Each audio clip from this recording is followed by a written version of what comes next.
In these days of online meetings, and more importantly, those online meetings that your boss asks you to take notes and transcribe, it's a lot of work to both try to take notes and participate in the meeting. So I'm going to be showing you today how we can take that Zoom video recording or any meeting recording you have and transcribe it automatically with our program Type Studio.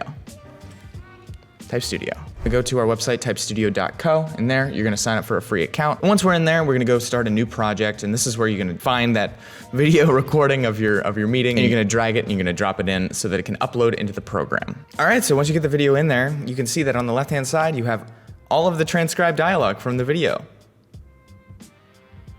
You're welcome. Sometimes it does get a little weird if you mumble or if you say something really fast. So what I would suggest doing is going through, listening through, and just making sure that the text is correct on the left-hand side. H will bring up the hotkey list, and you can use all of these to help you quicker go through. So once you do that, all you have to do is go up to the top right-hand corner, go to export, you can go to text and download it as a TXT file.